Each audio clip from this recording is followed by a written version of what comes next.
Lô bà con, bữa nay là khoe với bà con cái đèn của tôi để đỡ. Tức là bây giờ là chưa làm gì hết, ăn khoảng 1,1W, 1,2W. Thì cái đèn này tôi điều khiển bằng remote rồi. Cái mắt thu nó nằm dưới một bóng ha, hai bóng. Muốn cái nữa thì bấm đó. Đó. Con để ý là mỗi bốn bóng đèn mà nó sáng lên á là nó không sáng cái đùng liền, mà nó lên từ từ từ. Đó, dịu dàng đó chứ đó. Bây giờ giảm nè.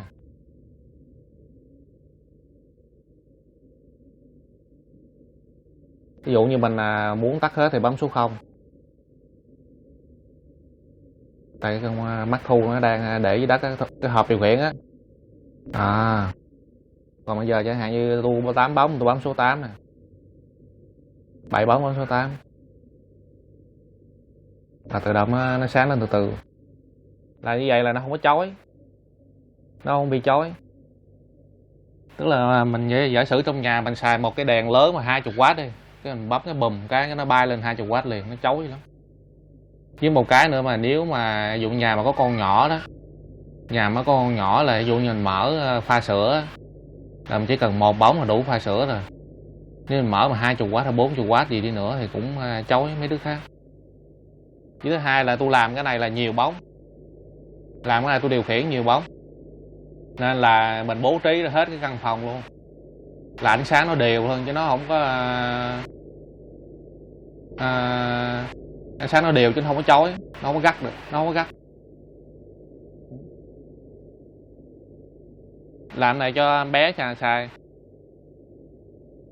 Thì cái mà khi mà tôi làm cái này là cách đây khoảng 2 năm, thì trên thị trường tôi Shopee này nọ tôi search ra Google tìm rất là nhiều nhưng không có ai làm cái này hết, nên là cuối cùng là tôi tự làm. Thực ra là có một cái đèn có làm được, cái đèn của Philips vậy khoảng 1 triệu một cái, nhưng mà họ làm theo kiểu mà dạng tập trung, tức là họ có một cái mạch điều khiển, rồi sau đó họ điều khiển một cái bóng đèn là led một bóng hay một cái chùm 20W. Thì nếu mà làm như vậy thì sao? Làm như vậy thì khi mà led mà nó hư thì mình cũng dục rất là khó sửa chữa. Thứ hai nữa là cái mạch điều khiển này nọ những gì cũng phụ thuộc vô Philips hết, phụ thuộc vô Trung Quốc hết.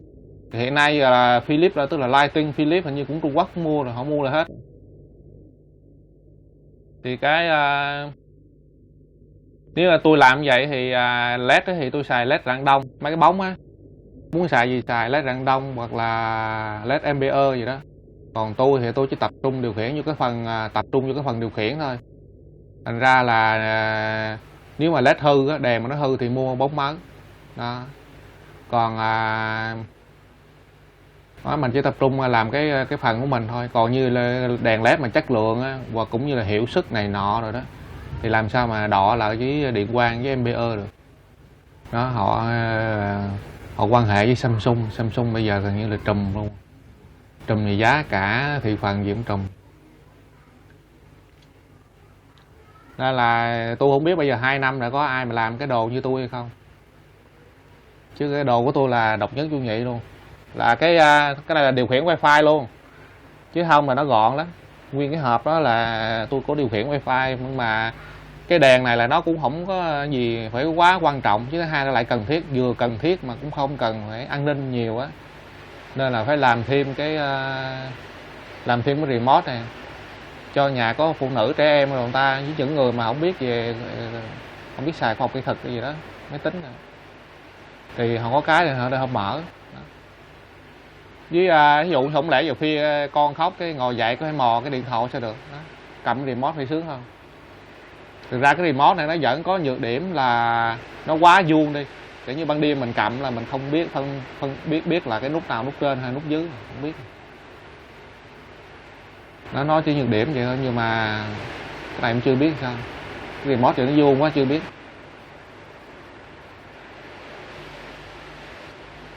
Đây giả sử như mình tắt một bóng ha,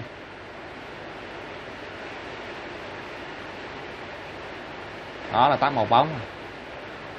Mình muốn nhiêu là mình điều khiển được hết. Vậy thì giờ mình muốn tăng 2 bóng đi. Đó, này nó tăng 2 bóng đó. Là không có gì đột ngột hết. Tức mình ra lệnh xong nó từ từ nó cũng làm từng bóng chứ nó không có làm đột ngột, nên là không có bị chói. Tối khi mà đi ngủ tắt một cái cũng tắt từ xuống, chứ không có làm cái bật đang 20W cái bùm hết quát. Nhưng mà cái này nó lại ánh sáng lại đều. Nói chung một tuần tôi thấy nhược điểm không, còn ưu điểm thôi. Còn nhược điểm chắc bà con thấy là nguyên một nồi dây nhỏ đó. Thì cái dây này là do mình xài đèn led công suất nhỏ đó. Cái 3W thì cái dòng điện nó là 3 chia cho 220. Nhưng mà với điều kiện là phải BFC phải 1.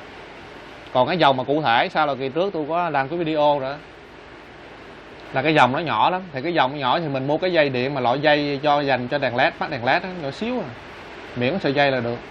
Xong rồi mình còn tôi thì đơn giản lắm. Thì bà con cứ 3 cái dây này có gì đâu, bà con cứ bọc lại cho gói ghém lại là thẩm mỹ thôi. Còn tôi thì tôi chỉ quan trọng có cái xài cái bền đó mà. Nên là với nên tôi để dây lòng thòng vậy. Cái này treo lên, tôi lấy cái ống nhựa nè, lấy cái ống nước này, xong rồi cột vô. Tổng cộng tôi đang xài là 7 bóng. Lúc đầu thì tính là 10 bóng nhưng mà làm thấy 7 bóng là nó sáng dữ dằn lắm. Như một cái phòng mà cỡ 10 mấy mét vuông, 20 mét vuông là như đây nó sáng trời ơi luôn. Là cái mạch này là điều khiển mở rộng được luôn, mở rộng được, mở rộng thành 10 bóng, 20 bóng, 30 bóng, mở rộng được hết luôn. Nó nhược điểm cái là nó xài nhiều sợi dây. Thì nó nhiều sợi dây này như nãy tôi nói là do cái bóng đèn led của mình á, thì mình muốn cho nó nhuyễn, cho nó mịn á, thì mình đâu có xài đèn công suất lớn chứ, xài chừng 3W và 2W vậy thôi, xài ít thôi. Nhưng mình xài nhiều đèn thì với cái đèn led mà như vậy mà cộng 2 BFC cao thì nó mới giống cái công thức là 3 chia 220. Còn nếu mà con mày xài giống như cái rồi tôi cho coi điện quang với cái đồ của Trung Quốc á, là mặc dù là 3W nhưng mà BFC mà nhỏ là dòng nó lớn đó. Dòng lớn thì bà con phải xài dây lớn đó. Đó. Bây giờ bà con mới thấy được cái xài cái BFC cao là nó lợi làm sao. Xài BFC cao thì nó giống như những gì kiến thức như mình đã học á, là cứ dòng mà mình lấy công suất mình chia điện áp đó là nó ra dòng điện, là nó nhỏ. Nhỏ thì mình xài dây nhỏ, xài dây tí xíu không sao. Làm cái này là nó đối với mấy bạn điện tử thì cũng tâm sự luôn. Làm cái này có cái khó nha. Làm cái này là do nó nhỏ như vậy là khi mình làm là mình tắt mở là phải hoàn toàn. Chứ mà cái đèn led nó nhạy lắm. Cái đèn led 3W là cái dòng mà sáng hết cỡ, nó dòng tí xíu, dòng có bao nhiêu ampe. Thành ra chỉ cần rỉ một tí xíu thôi, dòng rỉ mà nó nhỏ thôi là nó cũng mờ. Ban đêm nó không có tắt hoàn toàn là khó ngủ lắm đó. Như gì với thứ hai là tôi làm cái này tôi không có xài relay nha, nên là tắt mở rất là im ái, không có tiếng động gì hết luôn, không có kêu là cạch. Xài cái relay là nó bị là cạch. Với thứ hai là có tia lửa điện, mà thứ hai là mình nghỉ rồi sau đó mình nghỉ nhà mình có em bé thôi, nó tắt mở liên hồi luôn. Nếu mà xài relay là không có relay nào còn hết, rồi đèn đốt rồi điện gì tùm lum la, không gì còn. Nên là tôi làm cái này là không có xài relay nha. Bà con nhiều khi mà thấy trên mạng rồi nó làm nó bán lum la đó, mua luôn tắt mở đèn rồi 8 bóng 9 bóng, đảm bảo bà con luôn. Còn là xài relay, xài relay là không có sao mà so được với cái này của tôi hết.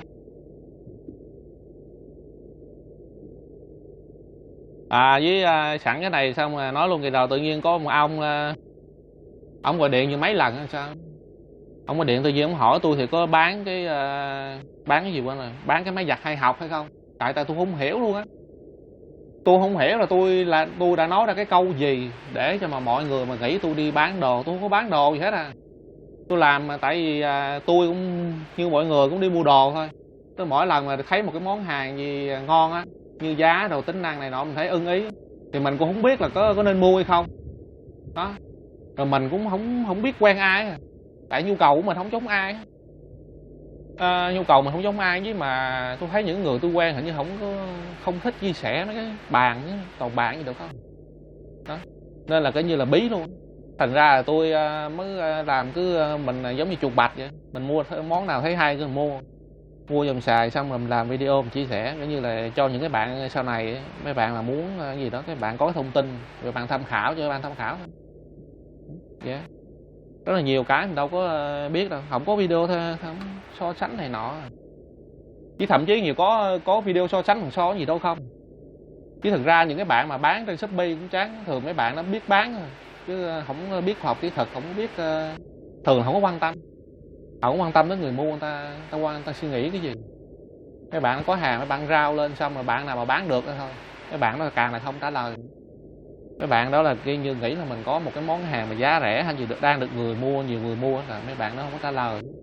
Mình hỏi thăm mấy bạn không muốn trả lời, không trả lời và trả lời chán lắm. Thành ra tôi làm cái này tôi không phải tôi bán hàng nha bà con. Tới thời điểm hiện tại tôi chưa bán hàng gì hết. Tôi đi làm, tôi làm về đánh lương, còn tôi làm YouTube này làm phim chơi thôi. Bà con mà thấy được thì ủng hộ đó, tôi đưa cái Momo á, hay là bà con có VNPay, hay bà con muốn ủng hộ tôi thì ủng hộ, còn không thì thôi đó.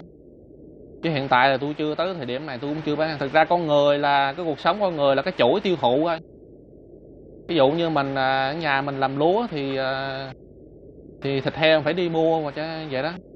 Hoặc ví dụ nhà mình nuôi heo thì cũng phải đi mua con dao của người ta thôi, chứ đâu có kiểu mình nuôi heo xong rồi mình tự đi đào mỏ xong rồi mình lại luyện ra cái con dao để mình mần heo đó. Mình có nuôi con heo xong mà mần con heo cũng phải xài con dao, cũng phải mua người khác. Bản thân mình nuôi con heo rồi mình bán người khác con heo. Thì tôi cũng đâu không dám hứa với bà con là trong tương lai tôi không có bán hàng, nhưng mà cái nào tôi bán là tôi sẽ nói bán. Còn từ hổm ra tôi thấy tôi có nói gì đâu bán cả, tôi không có ai bán chứ. Tôi chỉ là đánh giá, xài thử, đánh giá, mua trên Shopee á, mua đồ này nọ rồi thấy có cái gì, nói chung thấy xấu với dở thì cái sao nói vậy. Ví dụ như thấy dở mà coi như là đóng tiền ngu cho bà con coi, rút kinh nghiệm, mà con coi tham khảo. Còn gì hay thì phe ra, nói vậy thôi. Chứ tôi đâu có bán hàng gì đâu. Tại gọi điện mà mấy cuộc luôn, hỏi thăm rồi này nọ cũng không biết sao. Và thiệt tình tôi cũng không hiểu sao mà nghĩ tôi đi bán hàng. Tôi đâu có bán gì đâu, tôi không có bán. Hiện tại tôi chưa bán gì trên Shopee nha. Lazada này nọ cũng đâu có bán buôn gì đâu. Nhưng mà tôi thì như nãy tôi nói là nhiều khi thấy cái món nào ngon ngon mà cũng không biết có nên mua hay không, chưa có ai xài thử. Rồi vậy thôi. Quên cái nữa là bà con để ý là hai cái bóng rìa á, cái bóng thì dưới thấp thì là lên cao, bà con thấy nó chớp không? Là hai cái bóng đó là đồ của Trung Quốc á. Rồi trong cái 7 cái bóng này là chỉ có 4 bóng là đồ hàng Việt Nam chất lượng cao thôi, còn 3 bóng thì của Trung Quốc. Thì chắc sắp tới là tôi sẽ thay hết, tôi chỉ còn chừa một cái bóng đầu tiên là của Trung Quốc thôi. Thì cái bóng đầu tiên của Trung Quốc á, là cái bóng này là cái loại mà BFC là bằng cái bóng của Trung Quốc là cái bóng BFC mà bằng 1 luôn á, lý tưởng luôn á, là công suất của nó là 3W luôn. Nhưng bà con thấy nó không có sáng đúng không? Đó, như bữa nay cho bà con thấy rõ nữa. Cái đồ của Trung Quốc là nó tiêu thụ thì đúng 3W luôn mà nó không có sáng nha. Được cái là BFC nó cao thôi. Đó, thì ưu điểm cũng là nhược điểm luôn. Thì cái bóng đầu tiên mà xài đồ Trung Quốc á, thì nó yếu xìu cài đó. Tại vì thường nhiều khi phim mình vậy mình pha sữa là mình cũng không cần nhiều. Pha sữa có chỉ cần thấy đường xong là lấy bò lấy sữa xong rồi chế nước cho rồi vậy thôi. Chứ sáng nhiều làm gì, sáng nhiều không chói mấy đứa nhỏ. Với cái đèn này là tôi làm vậy để cho nó quay nha, để quay cho bà con coi nha. Nếu bà con nào hay quay phim này chắc mới biết. Chứ nếu mà tôi mở đồ sáng, mở mà bình thường cho nó sáng hết luôn á, là khi mình mở đèn không thấy nó sáng. Chứ cái này sáng lắm nha bà con. Này mà treo lên là sáng lắm. Thường cũng ít khi nào mà xài cần tới nhiêu đây bóng, mở hết là nó sáng dư lắm.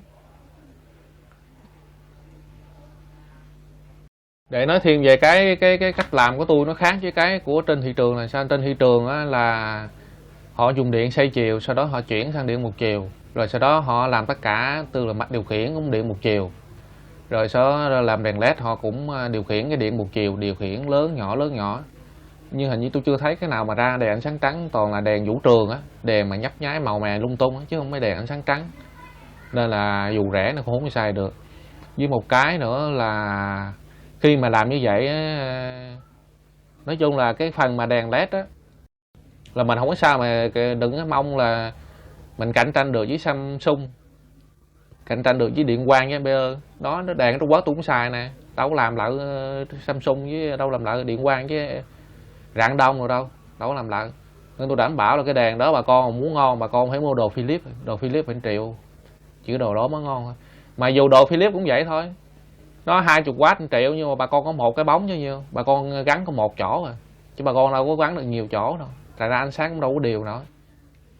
Là lúc đó bà con phải chấp nhận ánh sáng nghệ thuật thôi. Ánh sáng nghệ thuật tức là sáng chỗ nào đó nó lé chỗ nào đó, còn chỗ khác rồi phải tối. Nói chung trong phòng mình chữa chỗ sáng chỗ tối lum la, rồi chấp nhận vậy thôi. Còn cái đồ của tôi là điều khiển điện 220 nha, điều khiển 252 luôn, là dù sau này có cái đèn led nào mặt bóng nào nó hư cứ mua cái khác thay vô rồi vậy thôi.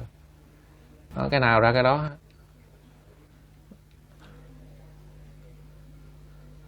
Đó bà con thấy nó chớp chớp là do hiện tại nó còn 3 cái bóng Trung Quốc á, 3 cái bóng Trung Quốc nó chớp, nó không có sáng liên tục.